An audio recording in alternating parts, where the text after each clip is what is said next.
ইরানে সরকারবিরোধী আন্দোলনে কঠোর অবস্থানে দেশটির সামরিক বাহিনী বিক্ষোভকারীদের উদ্দেশ্যে রেডলাইন ঘোষণা করেছে দেশটির ইসলামিক রেভলিউশনারি গার্ড কর্পস বা আইআরজিসি। রেডলাইন বলতে কি বুঝিয়েছে আইআরজিসি? বিক্ষোভকারীরা কি মানবে আইআরজিসির হুঁশিয়ারি? রিয়ালের রেকর্ড দরপতন, লাগামহীন মূল্যস্ফীতি আর অসহনীয় জীবনযাত্রার ব্যয়ের কারণে টানা 2 সপ্তাহ ধরে ইরানে চলছে ব্যাপক বিক্ষোভ। গত 2 দিনে ইরানের রাজধানী তেহরান সহ বিভিন্ন জায়গায় সরকার বিরোধী আন্দোলন আরও তীব্র হয়। অর্থনৈতিক সংকটের প্রতিবাদে শুরু হওয়া বিক্ষোভ দ্রুতই রূপ নেয় তীব্র সরকার বিরোধী আন্দোলনে। আন্দোলনের সময় বিক্ষোভকারীরা দেশটির রাষ্ট্রীয় গণমাধ্যম, আইনশৃঙ্খলা বাহিনীর গাড়ি এবং সরকারি ভবনসহ বিভিন্ন স্থাপনায় ভাঙচুর ও অগ্নিসংযোগ করে।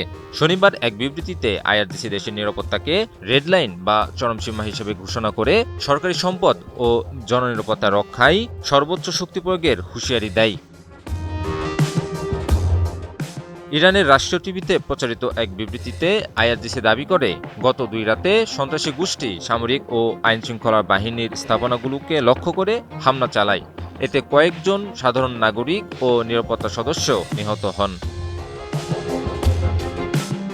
আইআরজিসি জানায়, 1979 সালের ইসলামী বিপ্লবের অর্জন রক্ষা ও দেশের নিরাপত্তা বজায় রাখা একটি রেডলাইন বর্তমান পরিস্থিতি চলতে দেওয়া কোনোভাবেই গ্রহণযোগ্য নয়। তাই পরিস্থিতি নিয়ন্ত্রণে তারা সর্বোচ্চ চেষ্টা চালিয়ে যাচ্ছেন। এদিকে শুক্রবার যুক্তরাষ্ট্রের প্রেসিডেন্ট ডোনাল্ড ট্রাম্প ইরানের নেতৃত্বের প্রতি নতুন করে সতর্কবার্তা দেন এবং পররাষ্ট্রমন্ত্রী মার্কো রুবিও বিক্ষোভকারীদের প্রকাশ্য সমর্থন জানায়।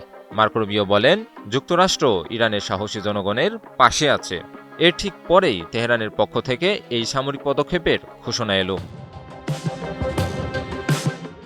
ইরান সরকার আগে থেকেই এই বিক্ষোভকে উস্কে দেওয়ার জন্য যুক্তরাষ্ট্র ও ইসরায়েলকে দায়ী করে এসেছে। সম্প্রতি রাষ্ট্রীয় টেলিভিশনে এক সংক্ষিপ্ত ভাষণে ইরানের সর্বোচ্চ ধর্মীয় নেতা আয়াতুল্লাহ আলী খামেনি চলমান বিক্ষোভকে সন্ত্রাসী কর্মকাণ্ড হিসেবে বর্ণনা করেন।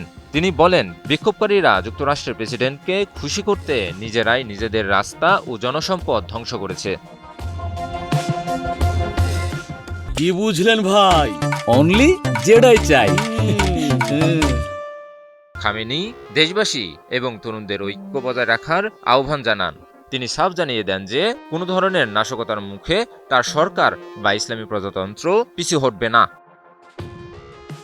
ইমন আলী, নিউজ 24।